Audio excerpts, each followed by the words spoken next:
we're joined by national security correspondent David Martin. Good morning, David. Good to have you here. What is the latest on the Russian troop movements?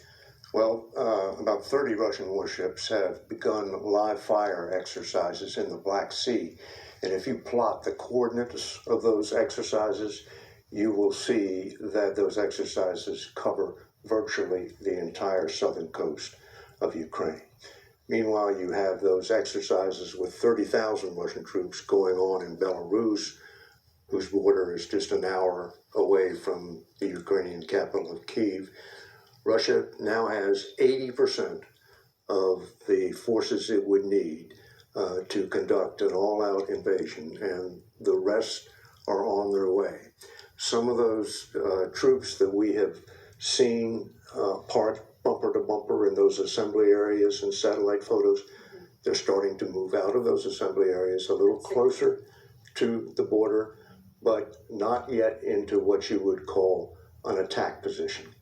The U.S. has intelligence that Putin has told his commanders to be ready to go on the 16th, which is Wednesday. Now, whether it all plays out according to that timetable remains to be seen, but we are clearly at crunch time. And up until now, we've been able to see what Putin is doing, but haven't been able to know what he's thinking. He is about to have to declare himself. And this is just incredibly high stakes. President Biden has said he would not send in combat troops to Ukraine. But if you look at that map, we have NATO forces very close to Russian forces. There's a high degree of miscalculation risk.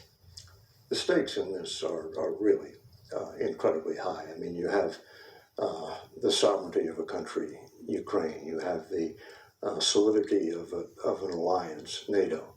But above everything else, you have the threat of a war between two nuclear superpowers, the U.S. and Russia. And that has to be avoided at all costs.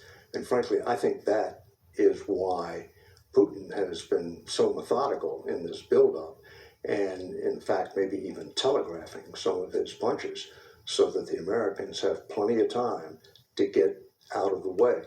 Because, once the shooting starts, unintended consequences set in, political pressures build, and nobody can guarantee where this is going to end. And if that wasn't dicey enough, Putin has taken an annual nuclear exercise, usually run in the fall, and rescheduled it to run this month.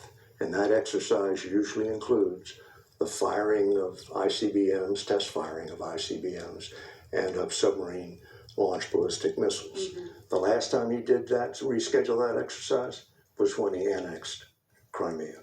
It's his way of saying, Ukraine is much more important to me than it is to you. And if I have to, I'll resort to nuclear weapons.